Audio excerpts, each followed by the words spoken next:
Então ele arquiva o pedido de suspeição e arquiva junto, como companheiro do pedido de suspeição, o relatório com todas as investigações, acusações e provas contra o ministro Toffoli. Um juiz suspeito é um juiz parcial, é um juiz que tem interesse direto na causa. Por isso fere o juiz natural e esse magistrado não pode estar à frente de um caso que ele tem interesse, então ele é impedido. Nem tudo que é legal é moral, e essa linha é extremamente tênue. E o Brasil acabou de assistir a mais um exemplo disso. Eu, sinceramente, não duvido de que passos como esses possam servir para que eles se blindem e se protejam, e não para que eles exponham os fatos. Porque expor os fatos, expor os ministros, é expor a corte como um todo, e é assim que eles pensam. Lamentavelmente. O ministro do STF, Edson Fachin, acaba de arquivar o pedido de suspensão do ministro Dias Toffoli. É isso mesmo, vamos entender como que tá esse caso, por que o Fachin está protegendo o Dias Toffoli, que parece, supostamente, diz a Polícia Federal, que ele está envolvido no caso do Banco Master. Vamos entender, eu vou trazer alguns jornalistas, alguns comentários aqui para você também entender e se de fato é uma suspensão, um arquivamento de todo o processo, beleza? Não esquece de se inscrever no canal e ativar o sininho e deixar o seu comentário aqui, tá bom? É muito importante pra gente. Sem enrolação, vamos conferir o vídeo pra gente entender essa decisão. Na prática, juridicamente, o que ele fez? O Fachin arquivou um pedido de suspeição do Toffoli. Por que ele arquivou? Ele arquivou porque não fazia mais sentido discutir se o Toffoli era suspeito ou não para estar à frente da relatoria do caso Master, porque ele já tinha saído da frente do caso Master depois daquela reunião secreta da semana passada, onde eles decidiram que o Toffoli sairia. Vocês se lembram disso? Como eles já tinham decidido que o Toffoli sairia, não fazia sentido avaliar a suspeição do Toffoli para que ele saísse, porque se ele fosse considerado suspeito, a consequência era ele sair. Ele já tinha saído, não tinha por que julgar. Por isso que o Fachin arquivou. O problema é que, arquivando o pedido de suspeição, o Fachin arquiva a reboque os relatórios, todas as investigações, as 200 páginas de investigação feitas pela Polícia Federal. Vocês percebem? Então ele arquiva o pedido de suspeição e arquiva junto, como companheiro do pedido de suspeição, o relatório com todas as investigações, acusações e provas contra o ministro Toffoli. É lógico que a Polícia Federal, em tese, pode seguir e deve investigando. É óbvio que o ministro André Mendonça pode fazer com que essas investigações não fiquem soterradas pelo Fachin, mas também pode, e essa é a pegadinha, acontecer dos ministros, em algum momento, diante de uma Polícia Federal que investiga o Toffoli, dizer, não vai investigar, porque nós já arquivamos essas investigações que vocês estão fazendo. Ou seja, na prática, juridicamente seria um absurdo, mas na prática, o que não é absurdo ali dentro do STF? Portanto, pode acontecer, de adiante, os ministros se reunirem e falarem assim, opa, essas investigações já estão arquivadas junto com o pedido de suspeição, portanto a Polícia Federal não pode seguir investigando nesses termos, com esses fatos, o ministro Toffoli. Isso já está arquivado, já está enterrado, já está soterrado.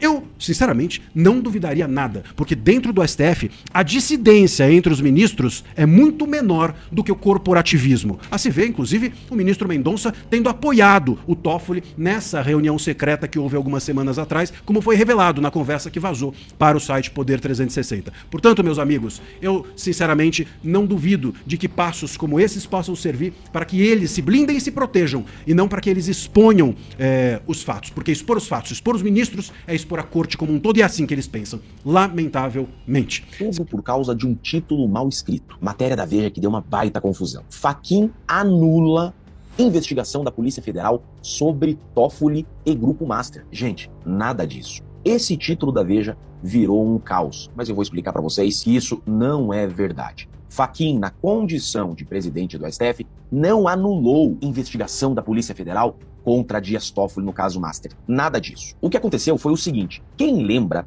desse pedido que a Polícia Federal fez ao presidente do STF de afastamento do Dias Toffoli da relatoria do caso Master, quando o Toffoli apareceu em mensagens no celular do Vorcaro?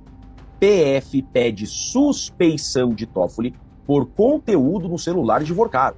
Ministro fala de ilações. Estão lembrados disso? Quando a Polícia Federal acessou o celular do Vorcaro e viu o contato direto entre Vorcaro e Dias Toffoli, e inclusive sociedade em resort, a Polícia Federal fez um pedido para o Fachin. O nome desse pedido é arguição de suspeição. O que é suspeição? Um juiz suspeito é um juiz parcial, é um juiz que tem interesse direto na causa. Por isso, isso fere o juiz natural e esse magistrado não pode estar à frente de um caso que ele tem interesse. Então ele é impedido ou suspeito. E foi esse pedido que a Polícia Federal fez ao ministro Fachin para que o STF afastasse Dias Toffoli da relatoria do caso Master. Apenas esse pedido. Aí então as coisas avançaram, o STF teve aquela reunião entre os 10 ministros e decidiram que Dias Toffoli sairia da relatoria do caso Master, mas sem ser declarado suspeito ou impedido. Lembram disso? Então, querendo ou não, esse pedido da Polícia Federal ainda continuava lá no STF e Fachin tinha que dar vazão a esse pedido.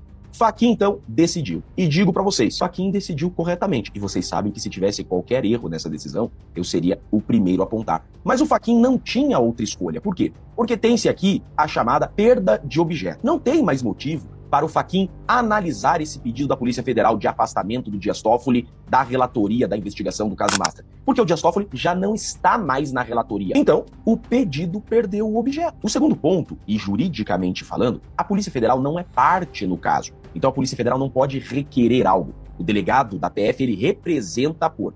E no caso de suspeição, não pode a Polícia Federal pedir a suspeição de um magistrado. Só uma parte pode pedir isso. Por exemplo, a defesa ou o Ministério Público. Então, esse pedido da Polícia Federal, ele é tecnicamente errado, porque a PF não pode arguir a suspeição de um ministro. Então, tem mais esse ponto, que não tinha como o Fachin acatar esse pedido da Polícia Federal, porque a Polícia Federal, tecnicamente, não pode fazer esse pedido. Então, gente, prestem bem atenção nisso daqui e peço até para que vocês divulguem esse vídeo para sanar essa confusão que teve ontem por aí. O Fachin não anulou investigação da Polícia Federal contra Dias Toffoli. A única coisa que aconteceu foi um arquivamento de um pedido antigo da Polícia Federal que não fazia mais sentido existir. A PF pediu para tirar o Dias Toffoli da relatoria da investigação do caso Master, mas Dias Toffoli já não está mais na relatoria da investigação. Então, o pedido perdeu objeto e foi arquivado. Apenas isso. Não se trata de anular toda a investigação contra Dias Toffoli.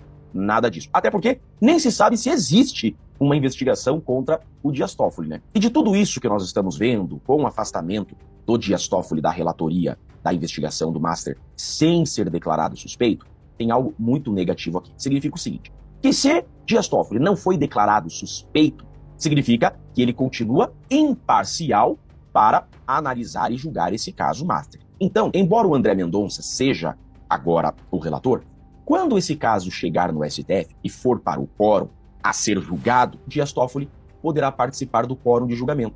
Porque se ele não é suspeito, se ele não foi declarado impedido, se ele então continua imparcial, Dias Toffoli, embora não mais relator do caso, ele poderá participar do voto em eventual processo e julgamento no caso Master. Isso é suco de Brasil. Agora, nem tudo que é legal é moral, e essa linha é extremamente tênue. E o Brasil acabou de assistir a mais um exemplo disso. O ministro Edson Fachin decidiu arquivar o pedido de suspeição contra Dias Toffoli no caso envolvendo o escândalo do Banco Master. Juridicamente, a explicação parece simples. Como Toffoli já havia deixado a relatoria do processo, não faria mais sentido discutir se ele deveria ou não permanecer no caso. No papel, a decisão segue uma lógica processual, mas é justamente aí que nasce o verdadeiro problema. Porque ao arquivar o pedido de suspeição, o Supremo acabou levando junto todo o conjunto de questionamentos levantados a partir do relatório da Polícia Federal. Um documento com centenas de páginas que apontava elementos relevantes envolvendo o caso.